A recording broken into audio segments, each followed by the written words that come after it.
Next one is അടുത്ത പോയിൻ്റാണ് moral autonomy. Moral autonomy എന്ന് പറഞ്ഞാൽ one's own moral self it will differ from profession to profession. അപ്പോൾ one's own moral self, moral എന്ന് പറഞ്ഞാൽ നമുക്ക് ചെറുപ്പം മുതലേ കേട്ടിട്ടുണ്ടാവും. ഇപ്പോൾ ഒരു കഥ പറയുവാണെങ്കിൽ ലാസ്റ്റ് ഇംഗ്ലീഷൊക്കെ ചെറുപ്പത്തിൽ പഠിക്കുമ്പോൾ മോറൽ ഓഫ് ദി സ്റ്റോറി എന്ന് പറയും. അപ്പോൾ മോറൽ എന്ന് പറയുന്നത് നല്ല കുറേ ശീലങ്ങൾ അല്ലെങ്കിൽ നല്ല അതിൻ്റെ അകത്ത് വരുന്ന നല്ല കുറേ ചിന്താവിഷയം എന്ന് കേട്ടിട്ടില്ല. അപ്പോൾ മോറൽ ഓഫ് ദി സ്റ്റോറി എന്ന് പറയുന്നത് ആ കഥയിൽ നിന്ന് നമുക്ക് പഠിച്ച കാര്യങ്ങൾ. അപ്പോൾ മോറൽ ഓട്ടോണമി എന്ന് പറയുന്നത് ഇപ്പോൾ ഓട്ടോണോമസ് കോളേജസ് എന്ന് കേട്ടിട്ടുണ്ടോ? മഹാരാജാസ് തുടങ്ങിയ കോളേജസൊക്കെ ഓട്ടോണോമസ് ആണ്. അപ്പോൾ അതിൻ്റേതായ അവർക്ക് അതിന് തന്നെ അവരൊന്നിനെയും അഫിലിയേറ്റ് ചെയ്യുന്നില്ല. അപ്പോൾ അവർ തന്നെ എക്സാം നടത്തും. അതുപോലെ അവർ തന്നെയാണ് എല്ലാം. അവരൊരു യൂണിവേഴ്സിറ്റി ചെയ്യുന്ന എല്ലാ കാര്യങ്ങളും മഹാരാജാസിന് ചെയ്യാനുള്ള അധികാരം കൊടുത്തിരിക്കുകയാണ്, നാക്ക്. അപ്പോൾ ഓട്ടോണോമസ് എന്ന് പറയുന്നത്, മോറൽ ഓട്ടോണമി എന്ന് പറയുന്നത് ഒരു സ്വയപ്രാപ്തി എന്ന് വേണം പറയാം. ഇപ്പം ഒരാളുടെ, ഇപ്പം നമ്മുടെ ഒരു സ്വന്തമായിട്ടുള്ള ഒരു ഹാബിറ്റ്സ്, നമ്മുടെ സ്വന്തമായിട്ടുള്ള ഒരു വിശേഷണം, അതാണ് മോറൽ ഓട്ടോണമി എന്ന് പറയുന്നത്. ഇപ്പോൾ ഈ ടെക്സ്റ്റ് ബുക്കിൽ പറയുന്നുണ്ട്, അത് ഇച്ചിരി കോംപ്ലിക്കേറ്റഡാണ്. അപ്പോൾ to be autonomous is to be one's own person, ഒരു മനുഷ്യൻ്റെ ഘടന എന്ന് പറയും.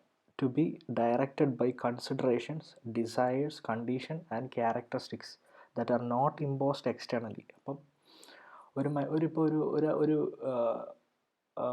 ഇപ്പോൾ പോലീസ് ഓഫീസേഴ്സിനെ എടുക്കുകയാണെങ്കിൽ, ഇപ്പോൾ നല്ലൊരു ഉദ്യോഗസ്ഥനെ എടുക്കുകയാണെങ്കിൽ അവരുടെ പ്രൊഫഷനിൽ അവർ നീതി പാലിക്കുന്നവരായിരിക്കും. അപ്പോൾ അവർക്ക് അവരുടേതായ ചിന്തകളുണ്ടാവും, ഡിസയേഴ്സ് ഉണ്ടാവും, അതുപോലെ അവരുടെ കണ്ടീഷൻസ് ഉണ്ടാവും, അവരുടേതായ ഒരു ശീലങ്ങളുണ്ടാവും. അപ്പോൾ that are not imposed externally, പുറത്തുനിന്ന് ഒരാൾക്ക് അതിനെ സ്വാധീനിക്കാൻ പറ്റത്തില്ല.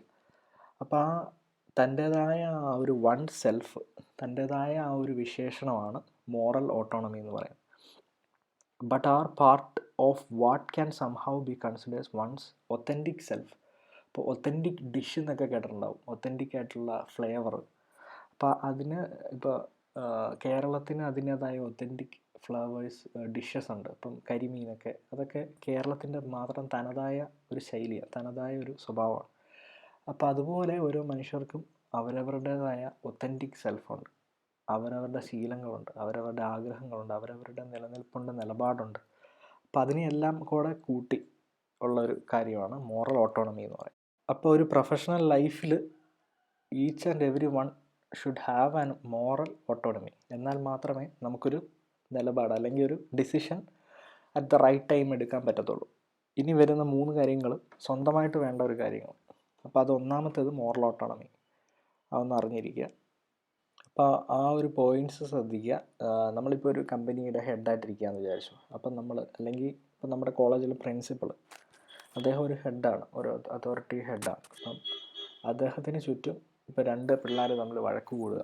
അപ്പോൾ അദ്ദേഹം ആദ്യം കണ്ടുപിടിക്കുന്നത് അതിൻ്റെ മോറൽ പ്രോബ്ലം, അവരൊക്കെ എവിടെയാണ് ആ മൊറാലിറ്റിയിൽ തകർച്ച വന്നതെന്നാണ് ആ പുള്ളി ആദ്യം നോക്കുന്നത്, പ്രിൻസിപ്പൾ ആദ്യം നോക്കുന്നത്. പിന്നെ അതിനെപ്പറ്റി അണ്ടർസ്റ്റാൻഡ് ചെയ്യും, അതിനെപ്പറ്റി മനസ്സിലാക്കും. പിന്നെ conclude from the available facts. ഇത് കണ്ടു നിന്നവരോട് അല്ലെങ്കിൽ ചുറ്റുപാടും ഈ ഒരു വഴക്കുണ്ടായതിൻ്റെ ഡീറ്റെയിൽസ് അവർ കൂടുതൽ അന്വേഷണം അതിനുവേണ്ടി അവൈലബിൾ ആക്കും, അതിനെപ്പറ്റി കൂടുതൽ അന്വേഷിക്കും. അപ്പം പിന്നെ next one, predict possible results from of alternate solutions. അപ്പോൾ ഇതെല്ലാം, ഈ തെളിവുകളെല്ലാം ശേഖരിച്ച് കഴിഞ്ഞിട്ട് പുള്ളിയുടെ മോറൽ പ്രോബ്ലം എന്താണെന്ന് മനസ്സിലാക്കിയിട്ട് പുള്ളി ഈ പുള്ളിക്ക് തോന്നുന്ന കാര്യം, he will predict possible results of alternate solutions. അപ്പോൾ അദ്ദേഹത്തിൻ്റെതായ ഒരു പ്രഡിക്ഷൻ നടത്തും, ഇതായിരിക്കും കാരണം എന്നുള്ള ഒരു അസസ്മെൻറ്റ് പുള്ളി നടത്തും. പിന്നെ പ്രൊവൈഡ് ദ ബെസ്റ്റ് സൊല്യൂഷൻ, പുള്ളി തന്നെ അതിനൊരു മാർഗം കണ്ടെത്തും. ഒന്നെങ്കിൽ നല്ല വഴക്കൊക്കെ ഉണ്ടാവുകയാണെങ്കിൽ ചിലപ്പോൾ ഒരാൾക്ക് ടി സി കൊടുത്തു വിടും, അല്ലെങ്കിൽ ഒരാൾക്ക് സസ്പെൻഷനൊക്കെ അടിച്ചു വിടാറുണ്ട്. അപ്പോൾ പുള്ളി തന്നെ ഒരു ബെസ്റ്റ് സൊല്യൂഷൻ കണ്ടുപിടിക്കും. നെക്സ്റ്റ് എന്ന് പറയുന്നത് be sensitive to the concerns of all parties. ഇപ്പം നമ്മൾ ഒരു സൊല്യൂഷൻ കണ്ടുപിടിച്ചു എന്ന് പറഞ്ഞു, നമ്മുടെ പ്രിൻസിപ്പളിനെ ഉദാഹരണമൊക്കെയാണ് പറഞ്ഞത്. അപ്പം അദ്ദേഹം ഒരു സൊല്യൂഷൻ കണ്ടുപിടിക്കും. അതുപോലെ ആ സൊല്യൂഷൻ എന്ന് പറയുന്നത് 2 പാർട്ടിക്കും വലിയ കേടുപാടുകളില്ലാതെ വളരെ സെൻസിറ്റീവായിട്ട് പുള്ളി അത് കൈകാര്യം ചെയ്യും. To the concerns of all parties. രണ്ട് കൂട്ടരുടെയും പ്രശ്നം പരിഹരിക്കുന്നതിനായി രണ്ട് കൂട്ടരെയും ഒരു ഡിപ്ലോമാറ്റിക്കായിട്ട് കൈകാര്യം ചെയ്യും. Understand his or professional outlook. അപ്പോൾ ഇപ്പോൾ ഹെഡായിട്ടുള്ള ആൾ, ഇപ്പോൾ കമ്പനി ഹെഡാണെങ്കിലും മാനേജറായിട്ടുള്ള ആളാണെങ്കിലും, ഇപ്പോൾ കോളേജിൻ്റെ ഹെഡായിട്ട് പ്രിൻസിപ്പളാണ്, ഇപ്പോൾ ഞാൻ എക്സാമ്പിളായിട്ട് പ്രിൻസിപ്പളിനെ പറഞ്ഞത്. അപ്പോൾ അദ്ദേഹം ആ ഒരു സൊല്യൂഷൻ എടുക്കുമ്പോൾ, ഈ ഒരു രണ്ട് പിള്ളേർ തമ്മിൽ വഴക്ക് കൂടിയതിൻ്റെ ആ ഒരു സൊല്യൂഷൻ എടുക്കുവാണെങ്കിൽ ഇവരെന്നാ ചെയ്യണമെന്ന് പുള്ളി തീരുമാനിച്ച് കഴിയുമ്പോൾ he will understand his own her own personal outlook also. ഇപ്പോൾ ഒരു കമ്പനിയിലാണെങ്കിൽ പ്രൊഫഷണൽ ഫ്യൂച്ചറും കൂടെ നോക്കും. എന്നിട്ടേ അദ്ദേഹം അത് കൺസിഡർ ചെയ്യുള്ളൂ. ചിലവരങ്ങനെ ചെയ്യുന്നവരില്ല. പക്ഷേ നമ്മുടെ ഇപ്പം കോളേജിലാണെങ്കിൽ നമ്മളിപ്പം പിള്ളേരുടെ ജസ്റ്റ് അവരുടെ ഫ്യൂച്ചറും കൂടെ പരിഗണിച്ചിട്ടേ നമ്മൾ ഓരോ തീരുമാനം എടുക്കാറുള്ളൂ. അപ്പം അത്രയും കാര്യങ്ങളാണ് മോറൽ ഓട്ടോണമിയിൽ വരുന്നത്. അപ്പോൾ മോറൽ ഓട്ടോണമി എന്ന് പറയുന്നത് ഇത്രയും മനസ്സിലാക്കിയാൽ മതി. One's own moral self. ഒരാളുടെ എല്ലാം കൂടെയുള്ള ഒരു ഘടനയാണ് മോറൽ ഓട്ടോണമി. അപ്പോൾ ആ ഒരു മോറൽ ഓട്ടോണമി ഉണ്ടെങ്കിൽ മാത്രമേ അടുത്ത പോയിന്റിലേക്ക് നമുക്ക് പോകാൻ പറ്റുള്ളൂ. എന്നാൽ മാത്രമേ നമുക്ക് റൈറ്റ് ആക്ഷൻ എടുക്കാൻ സാധിക്കത്തുള്ളൂ. അതാണ് നെക്സ്റ്റ് പോയിന്റ്. റൈറ്റ് ആക്ഷൻ എന്ന് പറയുന്നത് the theory of what should I do or what is the right thing I do. ഇപ്പോൾ ഏതെങ്കിലും ഒരു കാര്യത്തിൽ നമ്മൾ എന്ത് ചെയ്യണം, ഈ ഒരു സന്ദർഭത്തിൽ നമ്മൾ എന്ത് ചെയ്യണം, വാട്ട് ഷുഡ് ഐ ഡു, ഈ സമയത്ത് ഞാൻ എന്താ ചെയ്യണം എന്ന ആ ഒരു ഡിസിഷൻ മേക്കിംഗ് കപ്പാസിറ്റിയാണ് റൈറ്റ് ആക്ഷൻ എന്ന് പറയുന്ന ആ ഒരു ഇതിൽ വരുന്നത്. It is the capability of a person to decide between the right and the wrong by evaluating the situation on the basis of the ethical codes that governs their profession. അപ്പം നമ്മുടെ എത്തിക്കൽ codes എന്ന് വെച്ചാൽ നമ്മുടെ ആ ഒരു rules and regulations എല്ലാം ഉൾക്കൊണ്ടുകൊണ്ട് നമുക്ക് എന്ത് റൈറ്റായിട്ട് എന്ത് ഡിസിഷനാണ് എടുക്കേണ്ടത്, ഇതൊക്കെയാണ് ശരി, ഇതൊക്കെയാണ് തെറ്റെന്നുള്ള ആ ഒരു ഡിസിഷൻ എടുക്കാനുള്ള ആ ഒരു കേപ്പബിലിറ്റിയാണ് റൈറ്റ് ആക്ഷൻ. അപ്പം നല്ല ഒരു മോറൽ ഓട്ടോണമി ഉണ്ടെങ്കിൽ മാത്രമേ റൈറ്റ് ആക്ഷൻ എടുക്കാൻ സാധിക്കത്തുള്ളൂ. Next one is self interest. One cannot take a decision by self alone. No profession works in isolation. There are enterprises, cultures and communities that having interest perspectives, all of which are taken into account. അപ്പോൾ ഇതിൽ പറയുന്നത്, ഇപ്പോൾ നമ്മളൊരു കമ്പനിയിൽ work ചെയ്യുകയാണെങ്കിൽ, അല്ലെങ്കിൽ ഒരു team വർക്കായിട്ട് work ചെയ്യുകയാണെങ്കിൽ, ഇപ്പോൾ ഒരു ക്രിക്കറ്റ് കളിക്കുകയാണെങ്കിൽ ഒരു ടീമായിട്ട് വർക്ക് ചെയ്യുകയാണെങ്കിൽ ഒരാളുടെ വ്യക്തി താല്പര്യം മാത്രമല്ല, അതാണ് സെൽഫ് ഇൻട്രസ്റ്റ്. ഒരാൾക്ക് എങ്ങനെയെങ്കിലും സെഞ്ചുറി അടിക്കണം, ഒരാൾക്ക് എങ്ങനെ ആള് കളിക്കണം എന്നുള്ളൊരു ഘടനയല്ല. ആ ഓൾ ടീമിൻ്റെ സക്സസ്സിന് വേണ്ടിയാണ് നമ്മൾ പ്രവർത്തിക്കുന്നത്. അപ്പോൾ each and every one is important. ഓരോരുത്തരും ഇമ്പോർട്ടൻ്റ് അല്ല. ഇപ്പോൾ ഒരു ക്യാപ്റ്റൻ ആണെങ്കിലും, ക്യാപ്റ്റൻ ഓഫ് ദി ഷിപ്പ് ആണെങ്കിലും, അദ്ദേഹം equal to all the members.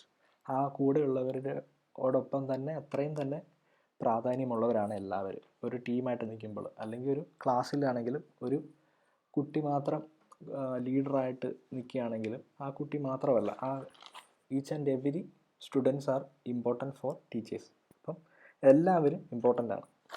അതാണ് സെൽഫ് ഇൻട്രസ്റ്റ് എന്ന് പറയുന്നത്. അപ്പോൾ ഈ ഒരു പോയിൻറ്റ്സ് ഞാൻ മനസ്സിലാകുന്ന രീതിയിലൊക്കെയാണ് പറഞ്ഞു തന്നത്. നല്ല പാടായിട്ടുള്ള ഒരു കുറച്ച് ഏരിയ ആണിത്. അപ്പം മനസ്സിലാക്കി പഠിക്കുക. അപ്പോൾ ഈ ഒരു ചാപ്റ്റർ അത്യാവശ്യം നല്ല മനസ്സിലാക്കാൻ ഇച്ചിരി പാടാണ്. കാരണം ആ ഒരു പോയിൻറ്റ്സ് മാത്രം മനസ്സിലാക്കുകയാണെങ്കിൽ നിങ്ങൾക്ക് എഴുതാൻ പറ്റും. ഞാൻ ABCDEF എന്നൊക്കെ പറഞ്ഞ് എഴുതിയിട്ടില്ലേ. അപ്പോൾ ടെക്സ്റ്റ് വായിച്ചാൽ ഒന്നും മനസ്സിലാവാൻ പോകുന്നില്ല. അപ്പം അടുത്ത സെക്ഷൻ എന്ന് പറയുന്നത് മാനേജിങ് മൾട്ടിപ്പിൾ റോൾസ്. അപ്പം ഒരു ബേസിക് ആയിട്ടുള്ള ഒരാൾക്ക് ഒരു പ്രൊഫഷണൽ വേണ്ട കാര്യങ്ങളാണ് നമ്മൾ ഇത്രയും നേരം പഠിച്ചത്. Responsibilities and rights of professional. ഇനി വേണ്ടത് അതിന് അഡീഷണലായിട്ട് നമുക്ക് ഇന്ന റോൾസും കൂടെ വേണം. എന്തെങ്കിലും കുറച്ചും കൂടെ നമുക്ക് നന്നായിട്ട് to be excellent in work or profession. അപ്പോൾ ആ ഒരു പ്രൊഫഷണൽ വർക്കിൽ ഇച്ചിരിയും കൂടെ നന്നായിട്ട് എക്സലൻ്റ് ആകാൻ നമുക്ക് സാധിക്കും. ദ ഫോളോയിങ് ക്വാളിറ്റീസ്, വലിയ കാര്യമൊന്നുമില്ല, കേട്ടാൽ മതി. The following qualities will make you A good employee. അപ്പം 3 കാര്യങ്ങളാണ് വേണ്ടത്. അത് കഴിഞ്ഞൊരു ഇന്നതുണ്ട്. ഇപ്പോൾ ഒന്നാമത്തേത് എക്സ്ട്രോവേർഷൻ. അതിനർത്ഥം എന്ന് പറയുന്നത് സോഷ്യബിൾ ആയിരിക്കണം, ടോക്കേറ്റീവ് ആയിരിക്കണം, അസേർട്ടീവ് ആയിരിക്കണം. പക്ഷെ നമ്മൾ ഇച്ചിരി സൊസൈറ്റിയുമായിട്ട് ഇടപെടണം, എല്ലാവരോടും സംസാരിക്കണം, അതുപോലെ തന്നെ പറയുന്ന കാര്യങ്ങൾ ഉറച്ചിരിക്കണം. അതാണ് എക്സ്ട്രോവേർഷൻ എന്ന് പറയുന്നത്. എഗ്രിബിൾനെസ് എന്ന് പറയുന്നത് good natured, cooperative and trusting. അതുപോലെ നമ്മൾക്ക് നല്ലൊരു സ്വഭാവം ഉണ്ടായിരിക്കണം, അതുപോലെ കോപ്പറേറ്റീവ് ആയിരിക്കണം, അതുപോലെ തന്നെ മറ്റുള്ളവർ നമ്മളെ വിശ്വസിക്കാൻ പറ്റണം. നമുക്ക് നമ്മളിലൊരു വിശ്വാസം മറ്റുള്ളവർക്ക് വേണം. Next one is conscientiousness. അപ്പോൾ കോൺഷ്യൻറ്റ് ഷൈനസ് എന്ന് പറയുന്നത് it is a responsible, dependable, persistent, achievement and oriented. അപ്പോൾ ഇതിനെല്ലാം കൂടെ ഉൾക്കൊള്ളിക്കുന്ന ഒരു ടേമാണ്. ഇപ്പോൾ ഒരു റെസ്പോൺസിബിലിറ്റി നമ്മളുടെ മേലുണ്ടാവണം, ഒരു ഉത്തരവാദിത്വം ഉണ്ടാവണം, ആർക്കും ഡിപ്പെൻഡ് ചെയ്യാൻ പറ്റുന്ന ഒരാളായിരിക്കണം. പെർസിസ്റ്റൻ്റ് എന്ന് പറഞ്ഞാൽ ഹാർഡ് വർക്കിംഗ് ആയിരിക്കണം. അതുപോലെ തന്നെ നമ്മൾ ഹാർഡ് വർക്ക് ചെയ്ത് അച്ചീവ്മെൻറ്റ്സ് ഉണ്ടാക്കാനും സാധിക്കണം. അപ്പോൾ ഈ ഒരു 3 എണ്ണമാണ് ഒരു ഗുഡ് എംപ്ലോയിയുടെ ക്യാരക്ടർ ക്വാളിറ്റീസ് ഉള്ളത്.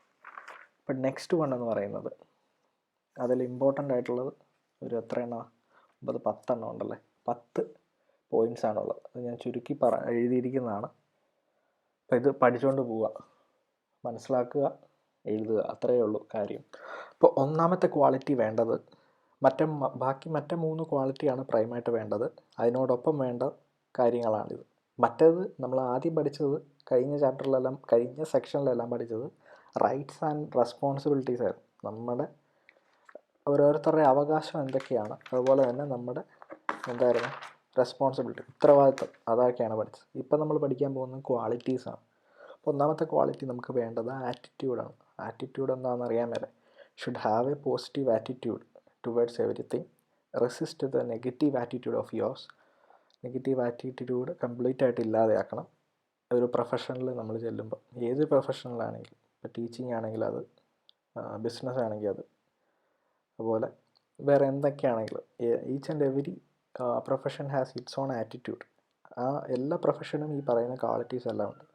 അപ്പോൾ പോസിറ്റീവ് ആറ്റിറ്റ്യൂഡ് എല്ലാത്തിലും വേണം. എന്നെങ്കിൽ മാത്രമേ നമുക്കൊരു ജോബിൽ, നമ്മുടേതായ ആ ഒരു ജോലിയിൽ നമുക്ക് സാറ്റിസ്ഫാക്ഷൻ ഉണ്ടാവുള്ളൂ. അതുപോലെ തന്നെ ആ ഒരു ജോലി നന്നായിട്ട് കൊണ്ടുപോകാൻ അതിനൊരു ഇൻവോൾവ്മെൻറ്റ് നമുക്ക് നമ്മുടേതായ രീതിയിൽ അറിയിക്കാൻ സാധിക്കത്തുള്ളൂ. എല്ലാം ഒരു പോസിറ്റീവ് കാര്യം ഉണ്ടെങ്കിൽ നമുക്കെല്ലാം ചെയ്യാൻ പറ്റത്തുള്ളൂ. Organisational commitment, this shows and employees performance. അപ്പോൾ ഈ ഒരു 3 കാര്യങ്ങൾ നമ്മൾ ആ ഒരു ഇട്ടിരിക്കുന്ന ജോലി നമ്മളെങ്ങനെ ചിട്ടയായിട്ട് ഓർഗനൈസ് ചെയ്യുന്നു, അതെല്ലാം ആ 3 കാര്യങ്ങളൊക്കെ ഉൾക്കൊണ്ടിട്ടാണ് നമുക്ക് ഒരു ജോലിയിൽ നമ്മുടെ പെർഫോമൻസ് ഇരിക്കുന്നത്. അപ്പോൾ ഒന്നാമത്തേത് ആറ്റിറ്റ്യൂഡാണ്. എന്ന് വെച്ചാൽ നെഗറ്റീവ് ആറ്റിറ്റ്യൂഡ് പാടില്ല എന്ന് ഓർത്താണ്. രണ്ടാമത്തേത് domain knowledge. Should need thorough knowledge of your field. അപ്പോൾ നമ്മൾ ഇപ്പോൾ ജോലിയിൽ പോവുകയാണെങ്കിൽ, ഇപ്പോൾ ഡോക്ടറാണെങ്കിൽ ആ ഡോക്ടറിന് ചെയ്യേണ്ട കാര്യങ്ങളിനെ പറ്റിയും പുള്ളിക്കാരിയുടെ സബ്ജക്റ്റിനെ പറ്റിയും പുള്ളിക്കാരൻ്റെ സബ്ജക്റ്റിനെ പറ്റിയൊക്കെ നല്ലൊരു തറവ് നോളജ് ഉണ്ടായിരിക്കണം. ഏതൊരു കാര്യം അങ്ങനെയല്ലേ. അപ്പോൾ അതാണ് അത് വേണ്ടത്. ഡൊമൈൻ നോളജ്, നമുക്ക് ആധികാരികമായിട്ടൊരു അറിവ് നമുക്ക് വേണം. For applying a position you need extensive knowledge of the domain. Your knowledge can be acquired through books, individual observation, interaction with people and environment and personal experience. അപ്പോൾ ആ ഒരു നോളജ് നമ്മളിൽ ഉണ്ടാക്കുന്നതെന്ന് പറയുന്നത് ഒന്നെങ്കിൽ നമ്മൾ പുസ്തകങ്ങൾ വായിച്ചിട്ടായിരിക്കും, അല്ലെങ്കിൽ നമ്മുടേതായ ഒരു വീക്ഷണം ഒരു ഒബ്സർവേഷൻ ഉണ്ടെങ്കിൽ നമുക്ക് സാധിക്കും. നമ്മൾ സമൂഹത്തെ ഒബ്സർവ് ചെയ്യുമ്പോൾ നമുക്ക് കുറേ കാര്യങ്ങൾ കൂടെ പഠിക്കാൻ പറ്റും. Interaction with people and environment and personal experience. നമ്മുടേതായ ഒരു ജീവിത അനുഭവങ്ങളിൽ നിന്നും നമ്മൾ കൂടുതൽ അറിവുകൾ നേടുന്നുണ്ട്. Third one is decision making. Able to visualise the pros and cons of each situations and able to take the right action. നമുക്കൊരു കാര്യത്തിൽ നമ്മൾ നേരത്തെ പറഞ്ഞ പോലെ തന്നെ കഴിഞ്ഞ സെക്ഷനിലും ഇത് പഠിച്ചായിരുന്നു. ഡിസിഷൻ മേക്കിംഗ്, നമുക്കൊരു ഓരോ സന്ദർഭത്തിലും അതിൻ്റെ ശരിയും തെറ്റും, പ്രോസ് ആൻഡ് കോൺസ്, അത് നമ്മൾ മനസ്സിലാക്കിയിട്ട് നമുക്കൊരു നല്ലൊരു റൈറ്റ് ഡിസിഷൻ എടുക്കാനുള്ളൊരു കപ്പാസിറ്റി നമുക്ക് വേണം. Critical, judicious and realistic thinking are essential for A good decision making. അപ്പോൾ നമുക്ക് നല്ല വിമർശനാത്മകമായിട്ടൊരു ഡിസിഷൻ എടുക്കാൻ സാധിക്കണം. അതുപോലെ ജുഡീഷ്യസ്, ഒരു നീതി നടപ്പാക്കുന്ന രീതിയിലും, അതുപോലെ റിയലിസ്റ്റിക് തിങ്കിങ് എന്ന് പറയുന്നത് നമുക്ക് പ്രാവർത്തികമായിട്ടുള്ള കാര്യങ്ങൾ മാത്രമേ നമ്മൾ ചിന്തിക്കാൻ പാടുള്ളൂ. അതുപോലെ ഭാവനയിൽ തോന്നുന്ന കാര്യങ്ങളൊന്നും ചിന്തിക്കാൻ പാടില്ല. അപ്പോൾ റിയലിസ്റ്റിക് ആയിട്ട് നടക്കുന്ന കാര്യങ്ങൾ, ആ ഒരു തിങ്കിങ് വേണം നമുക്ക് ഉണ്ടെങ്കിൽ മാത്രമേ നമുക്ക് നല്ല ഗുഡ് ഡിസിഷൻസ് എടുക്കാൻ സാധിക്കൂ. And the next one is very important, taking unprejudiced actions. ഒരു മുൻവിധികളൊന്നുമില്ലാതെ, അപ്പോൾ അവനെപ്പറ്റി അവൻ ചീത്തയാ അല്ലെങ്കിൽ അവൻ ഇങ്ങനത്തെ ആളാ എന്നൊക്കെ ഒരു മുൻവിധി നേരത്തെ ഇല്ലാതെ തന്നെ വേണം നമുക്ക് ഓരോ ഡിസിഷൻസും എടുക്കാൻ. Next one is risk taking ability and crisis management. അപ്പോൾ ഓരോ ജോലികളിലും അതിൻ്റേതായ റിസ്കുകൾ കാര്യങ്ങളെല്ലാം ഉണ്ട്. ഓരോ ക്രൈസിസും ഉണ്ടാവാറുണ്ട്, ബുദ്ധിമുട്ടുകൾ ഉണ്ടാകാറുണ്ട്, അല്ലെങ്കിൽ തകർച്ചയുണ്ടാവും, ഒരു ഉയർച്ചയുണ്ടാവും. അപ്പം you should control your emotions better you will be at crisis management. അപ്പം ഒരു തകർച്ച ഉണ്ടാകുമ്പോൾ നിങ്ങൾ നിങ്ങളുടെ ഇമോഷൻസ് കൺട്രോൾ ചെയ്യാൻ പഠിക്കണം. അതുപോലെ തന്നെ convert the emotions in your strength. ആ ഒരു അന്നേരം നേരിടുന്ന വന്ന ആ ഒരു ബുദ്ധിമുട്ടുകൾ നിങ്ങൾ നിങ്ങളുടെ സ്ട്രെങ്തായിട്ട്, അത് പിന്നീടൊരു ഉയർച്ചയായിട്ട് നിങ്ങളത് കാണുകയും വേണം. അതിൽ നിന്ന്, ആ തോൽവിയിൽ നിങ്ങൾ പാഠങ്ങൾ പഠിക്കണം. Communicate properly with workers, then think about an action plan, keep your cool and do not panic, analyse all situations from all corners, be time conscious. അപ്പോൾ ആ ഒരു തകർച്ചയിൽ നിന്ന് നമ്മൾ ഉയർത്തെണീക്കേണ്ടി വരുമ്പോൾ, ഇപ്പം നമ്മുടെ ജേക്കബിൻ്റെ സ്വർഗ്ഗരാജ്യം എന്ന് പറയുന്നൊരു സിനിമയിൽ നമ്മുടെ നിവിൻ പോളി തകർച്ചയിൽ പോയത് ഒരാളാണ്. അപ്പോൾ ആ ഒരു ഒരു ഇന്ന ടൈമിൽ അങ്ങേര് ഉയർത്തെണീക്കുകയാണ് അല്ലേ. അപ്പോൾ അദ്ദേഹം ഒരു കൃത്യമായിട്ടുള്ളൊരു ആക്ഷൻ പ്ലാൻ അദ്ദേഹത്തിനുണ്ടായിരുന്നു, എന്ത് ചെയ്യണം എന്നുള്ളൊരു പ്ലാനിങ് അദ്ദേഹത്തിനുണ്ടായിരുന്നു. അപ്പോൾ അദ്ദേഹം അതുപോലെ തന്നെ keep your cool and do not panic. അദ്ദേഹം ഒരിക്കലും വേറൊരു ടെൻഡൻസിയിലും പോയില്ല. അതുപോലെ തന്നെ അദ്ദേഹം നല്ല കൂളായിട്ട് ആ situation both family and professional life hand in ഹാൻഡായിട്ട് കൊണ്ടുപോവുകയും ചെയ്തു. അപ്പോൾ analyse all situation from all corners. അപ്പോൾ എല്ലാ സിറ്റുവേഷൻസും അദ്ദേഹം കൈകാര്യം ചെയ്യുകയും ചെയ്തു. Be time conscious. അതോടൊപ്പം സമയത്തെപ്പറ്റി ഒരു ധാരണയും അദ്ദേഹത്തിനുണ്ടായിരുന്നു. അപ്പോൾ അതാണ് ആ ഒരു കാര്യത്തിൽ വരുന്നത്. Fifth one is team spirit. Treat everyone equally and achieve your goal. Appreciate everyone, able to control and deal with those who act against the team. അപ്പം ഒരു ടീമിൽ നമുക്ക് വേണ്ടത് എല്ലാവരെയും ഈക്വലായിട്ട് പരിഗണിക്കുക. ഒരു ഗ്യാങ്ങിലൊക്കെ ആണെങ്കിൽ, ഇപ്പോൾ സ്റ്റുഡൻസിൻ്റെ ഇടയിൽ ഉള്ള, നിങ്ങളുടെ ഇടയിലൊക്കെ ഉള്ള ഒരു ഗ്യാങ്ങിലൊക്കെ ആണെങ്കിൽ എല്ലാവരെയും ഈക്വലായിട്ട് പരിഗണിക്കുക. ഇപ്പോൾ ടീച്ചേഴ്സ് ആണെങ്കിൽ എവരി സ്റ്റുഡൻസ് ആർ ഈക്വൽ. ആ ഒരു രീതി, ആ ഒരു ഇക്വാളിറ്റി എല്ലാവർക്കും വേണം. ഒരു സമത്വം എല്ലാവരിലും വേണം. അപ്രീഷിയേറ്റ് എവരി വൺ, എല്ലാവരെയും പ്രോത്സാഹിപ്പിക്കുക. ഒരു ടീം ലീഡറായിരിക്കുമ്പോൾ ഏറ്റവും അത്യാവശ്യം വേണ്ടത് എല്ലാവരെയും പ്രോത്സാഹിപ്പിക്കുക, എല്ലാവരെയും മോട്ടിവേറ്റ് ചെയ്യുക. Able to control and deal with those who act against the team. അപ്പം ഒന്ന് രണ്ട് പേരൊക്കെ ഇങ്ങനെ പാര വെക്കുന്നവരൊക്കെ കാണും ടീമിൽ. എന്നാൽ അവരെയും കൂടെ കൺട്രോൾ ചെയ്യാൻ നമ്മൾ പഠിക്കുകയും ചെയ്യണം. Tolerance is the secret of team spirit. ഇപ്പോൾ സഹിഷ്ണുത എന്ന് പറയുന്ന ടോളറൻസ്, അതാണ് ഒരു സഹനം അല്ലെങ്കിൽ സഹിഷ്ണുതയാണ് ഒരു ടീം സ്പിരിറ്റിൻ്റെ ഏറ്റവും കാതലായിട്ടുള്ള കാര്യം. Appreciation in order to boost team spirit. അതുപോലെ തന്നെ എല്ലാവരെയും അപ്രീഷിയേറ്റ് ചെയ്യുക. നല്ല കാര്യം കണ്ടാൽ അപ്രീഷിയേറ്റ് ചെയ്യുക, അവരെ എനർജി കൊടുക്കുക എന്നുള്ളതാണ് ഒരു ടീം സ്പിരിറ്റിൻ്റെ മറ്റൊരു കാതലായിട്ടുള്ള ഒരു കാര്യം. അത് ആ ഒരു ടീമിൻ്റെ സക്സസ്സിനെ കൊണ്ട് എത്തിക്കുവാൻ സാധിക്കും. അതൊക്കെയാണ് നമ്മുടെ ഒരു പ്രൊഫഷണൽ കമ്പനിയിൽ വേണ്ടത്, ഒരു ജോലി ചെയ്യുന്ന സ്ഥാപനത്തിൽ വേണ്ടത്. നിങ്ങളിത് ഒരു കമ്പനിയിൽ ജോലി ചെയ്യുന്നത് പോലെ വേണം നിങ്ങളുടെ മനസ്സിൽ കരുതാൻ. കാരണം ഈ ടെക്സ്റ്റ് ബുക്ക് മുഴുവനും ഇംഗ്ലീഷ് ഫോർ കരിയേഴ്സ് ആണല്ലോ. അപ്പം ആ ഒരു രീതിയിൽ ചിന്തിച്ചാലേ നമുക്ക് മനസ്സിൽ ഓർത്തിരിക്കാൻ പറ്റത്തുള്ളൂ. Sixth one is organising skills. നമ്മുടെ ആയിട്ടുള്ള കഴിവുകൾ നമ്മൾ എങ്ങനെ ഓർഗനൈസ് ചെയ്യുന്നു എന്നുള്ളതാണ് ആറാമത്തെ point. Next one is organising skills. അപ്പം നമ്മുടെ ഏതൊരു കാര്യത്തിന് ഇറങ്ങിത്തിരിക്കുമ്പോൾ 3 കാര്യങ്ങൾ വ്യക്തമായിട്ട് വേണം. ഒരു എക്സാം എഴുതുവാണെങ്കിലും ഇപ്പോൾ ഒരു എക്സാം എഴുതുകയെന്ന് വിചാരിച്ചു. അപ്പം നിങ്ങൾ നേരത്തെ തന്നെ പ്രിപ്പയർ ചെയ്ത് തുടങ്ങണം. അതാണ് ലിസ്റ്റ് ഓൾ ടാസ്ക്. അപ്പോൾ നേരത്തെ തന്നെ എല്ലാ ചെയ്യേണ്ട കാര്യങ്ങൾ നമ്മളൊരു ലിസ്റ്റ് ചെയ്യണം. അതുപോലെ തന്നെ ഒരു പ്രോപ്പർ പ്ലാനിങ് വേണം. നമ്മൾ ചെയ്യാൻ ഉദ്ദേശിക്കുന്ന കാര്യങ്ങൾ ഇന്ന ദിവസങ്ങളിൽ പഠിച്ചു തീർക്കണം, അങ്ങനെ ഒരു സ്റ്റെപ്പ് ഉണ്ടാവുമല്ലോ. അപ്പോൾ ആ പ്ലാനിങ് ഉണ്ടാവണം. അതുപോലെ തന്നെ അത് എക്സിക്യൂട്ട് ചെയ്യണം. എക്സാം പോയി നന്നായിട്ട് അറ്റൻഡ് ചെയ്യുകയും വേണം. അപ്പോൾ ഈ 3 കാര്യങ്ങൾ ഏതൊരു കാര്യത്തിനും ആവശ്യമാണ്. അപ്പോൾ ഏതൊരു കാര്യത്തിനും വേണ്ട 3 കാര്യങ്ങളാണത്. ഇപ്പോൾ കേവലം ഒരു കള്ളൻ ഒരു ബാങ്ക് കക്കാൻ പോവുക, ഒരു ബാങ്കിൽ മോഷ്ടിക്കാൻ പോവുക. അപ്പോൾ അദ്ദേഹത്തിനും വേണം ഈ 3 കാര്യങ്ങൾ. അപ്പോൾ അദ്ദേഹത്തിൻ്റെതായ ടൂൾസ് എടുക്കേണ്ട അത്യാവശ്യമുണ്ട്. അതുപോലെ തന്നെ ഇതെല്ലാം കട്ട് കഴിഞ്ഞിട്ട് തിരിച്ചോടാൻ വേണ്ടി അല്ലെങ്കിൽ തിരിച്ച് പോകാൻ വേണ്ടി ഒരു വണ്ടി റെഡിയാക്കേണ്ടതുണ്ട്. അപ്പോൾ അതൊക്കെ ഓരോ റിസോഴ്സസാണ്. അപ്പോൾ അതിനെയെല്ലാം നമ്മൾ ലിസ്റ്റ് ചെയ്യുക. അപ്പോൾ ആ കള്ളൻ ആദ്യം ലിസ്റ്റ് ഓൾ ടാസ്ക്, എന്തൊക്കെ കാര്യങ്ങൾ ചെയ്യണം. അതുപോലെ ഐഡൻറ്റിഫൈ റിസോഴ്സസ്, എന്തൊക്കെ റിസോഴ്സസ്, ടൂൾസ്, അങ്ങനത്തെ കാര്യങ്ങളെല്ലാം റിസോഴ്സസിൻ്റെ അകത്ത് വരും. അതെല്ലാം കണ്ടുപിടിക്കണം. പിന്നെ ഫൈൻ പോസിബിൾ സൊല്യൂഷൻസ്. എന്നിട്ട് ഈ പ്രിപ്പറേഷൻ്റെ സമയത്ത് തന്നെ എങ്ങനെ കയറാം, എങ്ങനെ ചാടാം എന്നുള്ള ഒരു പോസിബിൾ സൊല്യൂഷൻസ് എല്ലാം കണ്ടുപിടിക്കണം. ആ വഴികളെല്ലാം അദ്ദേഹത്തിന് ഒരു ഗ്രാഹ്യം ഉണ്ടായിരിക്കണം. രണ്ടാമത്തത് പ്ലാനിങ് ആണ്. Visualise your plan of action. അദ്ദേഹം ഈ പ്രിപ്പയർ ചെയ്ത് കഴിഞ്ഞാൽ നേരെ പ്ലാൻ ചെയ്യുവാണ്. ഇന്ന സ്ഥലത്തൂടെ കയറണം, എന്നിട്ട് ഈ വഴി കൂടെ ഇറങ്ങി വരണം, അപ്പോൾ അതിൻ്റെ ഇടയിൽ കണ്ടുമുട്ടുന്ന സമയം, CCTV ക്യാമറ, ഇതെല്ലാം നേരത്തെ പുള്ളിക്ക് മനസ്സിലൊരു ഗ്രാഹ്യം ഉണ്ടായിരിക്കണം. Should have some idea of next step. അടുത്ത സ്റ്റെപ്പ് എന്തായിരിക്കണം എന്നുള്ളതിൻ്റെ ഒരു മനസ്സിലൊരു ഇത് നമ്മുടെ ഉള്ളിൽ വേണം. നെക്സ്റ്റ് എന്ന് പറയുന്നത് എക്സിക്യൂട്ടിങ്.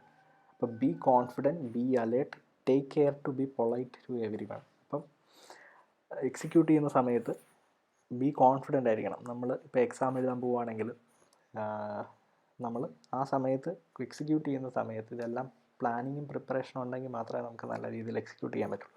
അതുപോലെ തന്നെ ഞാനിപ്പോൾ എക്സാമ്പിൾ പറഞ്ഞ കള്ളൻ്റെ കാര്യത്തിലാണെങ്കിലും അദ്ദേഹത്തിനൊരു പ്ലാനിങ്ങും പ്രിപ്പറേഷനും ഉണ്ടെങ്കിൽ മാത്രമേ നന്നായിട്ട് എക്സിക്യൂട്ട് ചെയ്യാൻ പറ്റത്തുള്ളൂ. അപ്പോൾ ബി അലേർട്ട്. അതുപോലെ എപ്പോഴും ബോധവാനായിരിക്കണം. Take care to be polite to everyone. അപ്പോൾ എക്സിക്യൂട്ട് ചെയ്യുന്ന സമയത്ത് നമ്മളെല്ലാവരോടും ഒരു പൊളൈറ്റായിട്ട് വേണം ഇടപെടാൻ. ഇപ്പോൾ ഡു യുവർ ബെസ്റ്റ്, എന്നാൽ മാത്രമേ നമുക്ക് നല്ലൊരു റിസൾട്ട് കിട്ടത്തുള്ളൂ. അത് നമ്മുടെ പ്രൊഫഷണൽ ലൈഫിലാണെങ്കിലും അങ്ങനെ. ഞാനിപ്പോൾ ഒരു എക്സാമ്പിളായിട്ട് അത് പറഞ്ഞതേ ഉള്ളൂ. നിങ്ങൾ മണി ഹേസ്റ്റ് എന്ന് പറയുന്ന ഒരു വെബ് സീരീസ് ഇപ്പോൾ ഭയങ്കര പോപ്പുലർ ആവാൻ കാരണം ആ ഒരു കഥാപാത്രം, പ്രൊഫസർ എന്ന് പറയുന്ന കഥാപാത്രത്തിൻ്റെ ഒരു പ്ലാനിങ് ആൻഡ് പ്രിപ്പറേഷനാണ്. അതാണ് നമ്മളെ ഇങ്ങനെ ഇരുത്തുന്ന ഒരു കാര്യം. അപ്പോൾ അത് കണ്ടിട്ടുള്ളവർക്ക് അത് മനസ്സിലാകും. അപ്പോൾ ഈ 3 കാര്യങ്ങളാണ് ഏത് പ്രൊഫഷണലും ഏതൊരു കാര്യത്തിനും വേണ്ടത്. Next one is 7th one, critical thinking. Critical thinking എന്ന് പറയുന്നത് വളരെ ഇമ്പോർട്ടൻ്റ് ആയിട്ടുള്ള ഒരു പോയിൻ്റാണ്. അപ്പോൾ ഇതിൽ നമ്മൾ വിമർശനാത്മകമായിട്ട് വേണം ഇവാലുവേറ്റ് ചെയ്യാനും അനലൈസ് ചെയ്യാനും. ഓരോ കാര്യങ്ങൾ കൈകാര്യം ചെയ്യുമ്പം അതിനെ വിമർശനാത്മകമായിട്ട് വേണം നമ്മൾ ചിന്തിക്കാൻ. എന്നുവെച്ചാൽ നമ്മൾ ഇച്ചിരിയും കൂടെ influenced by the maturity level, value system, belief system and attitude. അപ്പോൾ ആ ഒരു മെച്യൂർനെസ്, നമ്മൾ ഏതൊരു കാര്യം ചിന്തിക്കുമ്പോഴും ഒരു മെച്യൂരിറ്റി നമുക്കുണ്ടായിരിക്കണം. നമ്മൾ ഇപ്പോൾ ഏതൊരു പ്രൊഫഷണലാണെങ്കിലും ഇപ്പോൾ ഡോക്ടേഴ്സ് ആണെങ്കിൽ അവരുടെ ഇപ്പോൾ ഒരു ഓപ്പറേഷൻ തിയേറ്ററിൽ ഡോക്ടേഴ്സ് എങ്ങനെ ഒരാളെ ഓപ്പറേറ്റ് ചെയ്യാം എന്നുള്ള ഒരു കാര്യം വരുമ്പം അവരവരുടെ മെച്യൂരിറ്റി ലെവൽ നോക്കണം. അപ്പം അവർ ചെയ്തുകൊണ്ടിരിക്കുമ്പോൾ അവർക്ക് ഒരു മെച്യൂർഡ് ആയിരിക്കണം. അല്ലാതെ ചുമ്മാ പിള്ള കളിച്ച് നടക്കുന്ന ഒരുത്തൻ പോയി ഓപ്പറേറ്റ് ചെയ്താൽ അത് ശരിയാവത്തില്ല. അപ്പോൾ ആ ഒരു മെച്യൂരിറ്റി ലെവൽ നമ്മളിൽ വേണം. അതുപോലെ വാല്യൂ സിസ്റ്റം, നമ്മൾ ആ ഒരു സിസ്റ്റത്തിനോട് ആ ഒരു വാല്യൂസ് എല്ലാം നമുക്ക് വേണം. അതുപോലെ തന്നെ ബിലീഫ് സിസ്റ്റം ആൻഡ് ആറ്റിറ്റ്യൂഡ്. അതുപോലെ ഈ ഒരു ബേസിക് ക്വാളിറ്റി എല്ലാം നമുക്ക് ഉണ്ടെങ്കിൽ മാത്രമേ ക്രിട്ടിക്കൽ തിങ്കിങ് നമുക്ക് പോസിബിളായിട്ട് പറ്റത്തുള്ളൂ. അടുത്തത് ഡെവലപ്പ് ലോജിക്കൽ തിങ്കിങ്. അതുപോലെ തന്നെ ക്രിട്ടിക്കൽ തിങ്കിങ്ങിനോടൊപ്പം തന്നെ വേണ്ടതാണ് ലോജിക്കൽ തിങ്കിങ്. അപ്പോൾ ക്രിട്ടിക്കൽ തിങ്കിങ്ങിന് അത്യാവശ്യം വേണ്ടത് ക്രിട്ടിക്കലി ഇവാലുവേറ്റ് ആൻഡ് അനാലിസിസ്. അതാണ് ക്രിട്ടിക്കൽ തിങ്കിങ്ങിന് നടക്കുന്നത്. ക്രിട്ടിക്കൽ തിങ്കിങ്ങിന് നേരെ ഓപ്പോസിറ്റാണ് ക്രിയേറ്റീവ് തിങ്കിങ്. അവിടെ ലോജിക്കിനൊന്നും പ്രാപ്തിയില്ല. ഇപ്പോൾ ആർട്സ് സബ്ജക്റ്റ് എടുക്കുന്ന ഞങ്ങളൊക്കെ, ഇപ്പോൾ ഇംഗ്ലീഷുകാർ, ഞങ്ങൾക്കൊക്കെ ക്രിയേറ്റീവ് തിങ്കിങ്ങാണ്. എനിക്കല്ല, ഇപ്പോൾ സബ്ജക്റ്റ് ആർട്സ് സബ്ജക്റ്റ് എടുക്കുന്നവർ, നിങ്ങൾക്ക് BComകാർ, കൊമേഴ്സുകാർ, മാത്സുകാർ, നിങ്ങളെല്ലാം ക്രിട്ടിക്കൽ തിങ്കിങ്ങാണ്. നിങ്ങൾ ഇച്ചിരി ലോജിക്കായിട്ട് ചിന്തിക്കത്തുള്ളൂ. നമ്മൾ ഇച്ചിരി കൂടെ ക്രിയേറ്റീവായിട്ട് കവിത എഴുതും, കഥ എഴുതും. നിങ്ങൾ അതേസമയം നിങ്ങൾ പഠിക്കുന്ന കാര്യങ്ങളും എല്ലാം ക്രിട്ടിക്കലായിട്ടുള്ള കാര്യങ്ങളാണ്.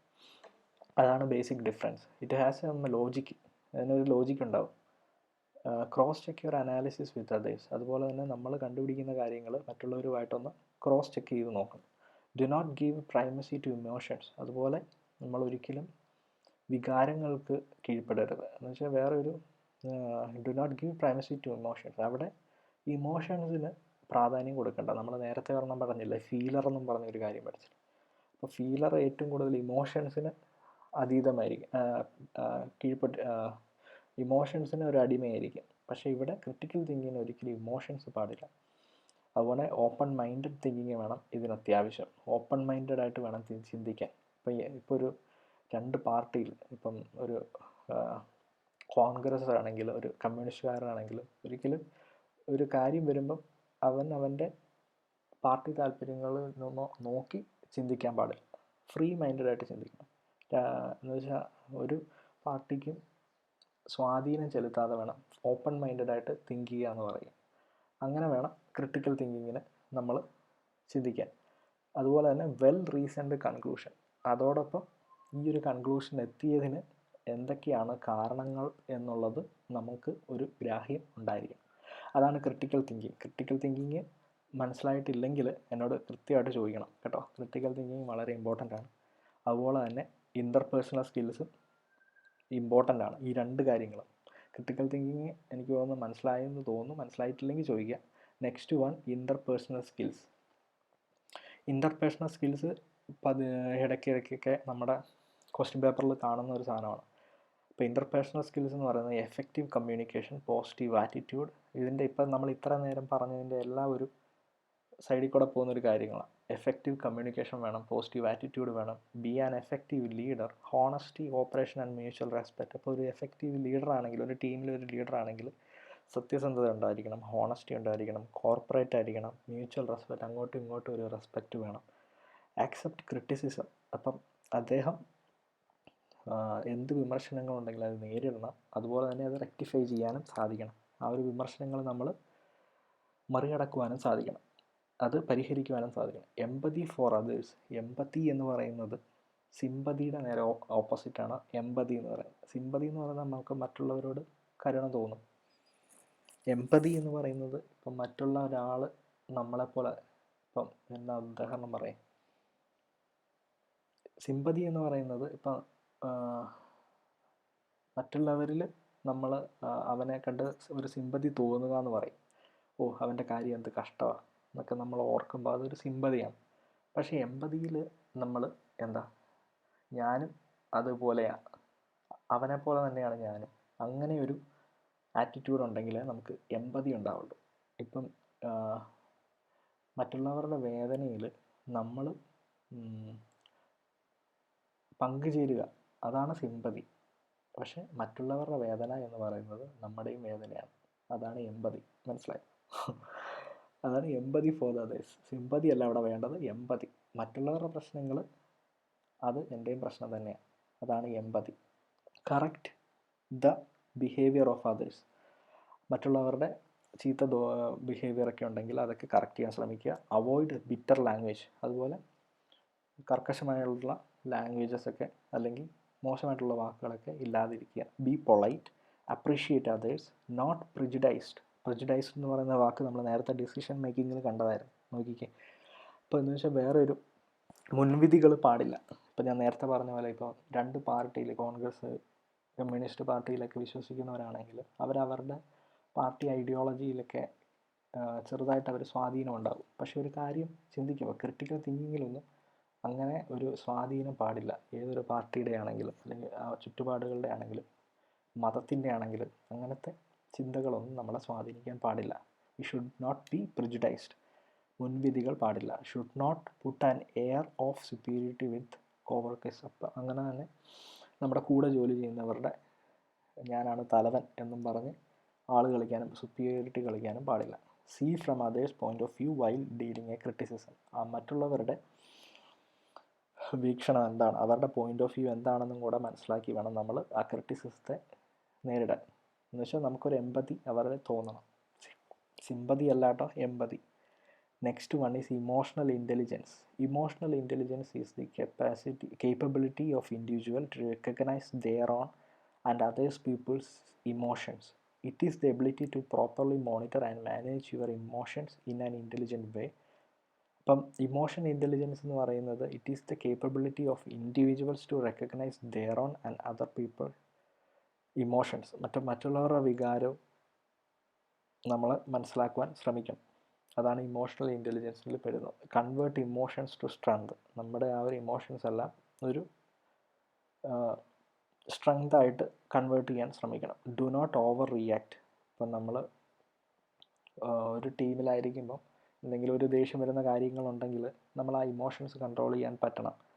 കൂടുതൽ ഓവർ റിയാക്ട് ചെയ്യാൻ പാടില്ല. ചില സമയത്തൊക്കെ ഏതെങ്കിലും പ്രൊഫഷണലൊക്കെ നമ്മളിപ്പോൾ നേരിടുമ്പം, ഇപ്പം ബോസ്, നമ്മുടെ മാസ്റ്റർ ചെയ്യുന്ന ആൾ, CEO ആയിട്ടുള്ള ആൾ നമ്മളെ ഒത്തിരി വഴക്ക് പറയുകയാണെങ്കിൽ നമ്മളത് കൺട്രോൾ ചെയ്ത് നിൽക്കണം. എന്ന് വെച്ചാൽ കൂടുതൽ തട്ടിക്കയറാനോ ജോലി ഉപേക്ഷിക്കാനോ പാടില്ല. Master your emotions. സോ നമ്മൾ റിലാക്സ് ചെയ്ത് നമ്മളൊരു പോസിറ്റീവ് ആറ്റിറ്റ്യൂഡിൽ വേണം അത് കൊണ്ടുപോകാൻ. Next one is the last one, time management. എല്ലാവർക്കും അറിയാം ടൈം മാനേജ്മെൻറ്റ്. ഇതിനെല്ലാം ഉണ്ടെങ്കിൽ നമുക്കിതെല്ലാം നമ്മുടെ ജീവിതത്തിലൊരു സക്സസ് ഉണ്ടാവുള്ളൂ. Time is precious, so manage it. You will accomplish greatest amount of work if you manage time. ഇപ്പോൾ ഏറ്റവും കൂടുതൽ ടൈം മാനേജ് ചെയ്യുന്നവർക്കാണ് ഏറ്റവും നന്നായിട്ട് വർക്ക് ചെയ്യാൻ സാധിക്കുക. Budget your time, study your routine, avoid internal and external time wasters. Avoid internal and external time wasters എന്ന് പറയുന്നത്, internal എന്ന് പറയുന്നത് നമ്മളെപ്പറ്റി കൂടുതൽ ചിന്തിച്ച് കുളവാക്കുക എന്നൊക്കെ പറയില്ലേ. അപ്പോൾ കൂടുതൽ ചിന്തിക്കാനൊന്നും പോവുക, അങ്ങനത്തെ ചിന്താരീതികളൊക്കെ മാറ്റുക. അതുപോലെ എക്സ്റ്റേണൽ ടൈം വേസ്റ്റേഴ്സ് എന്ന് പറയുന്നത് ഇൻ്റർനെറ്റ്, ഫേസ്ബുക്ക്, വാട്സപ്പ് തുടങ്ങിയ കാര്യങ്ങളെല്ലാം മാനേജ് ചെയ്യാൻ സാധിക്കണം. അപ്പോൾ ഈ ഒരു 8-10 കാര്യങ്ങളാണ് നോക്കേണ്ടത്. എനിക്കൊന്ന് ഇങ്ങനെ പറഞ്ഞു തന്നാൽ നിങ്ങൾക്ക് ഇച്ചിരി കൂടെ മനസ്സിലാവും എന്നുള്ളത് കൊണ്ടാണ് ഞാനിങ്ങനെ പോയിൻ്റായിട്ട് എഴുതി തന്നത്. അപ്പോൾ ഇത് പഠിക്കുക. പിന്നെ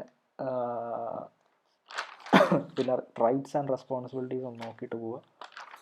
പിന്നെ the intuitive, the thinker, the feeler, the judge, the perceiver, നമ്മൾ തുടക്കത്തിൽ പഠിച്ച കാര്യങ്ങളൊക്കെ. എക്സ്ട്രോവേർട്ട് ഇൻട്രോവേർട്ട് മെയിനായിട്ട് നോക്കുക. മറ്റേത് ജസ്റ്റ് അറിഞ്ഞിരിക്കുക. Thank you.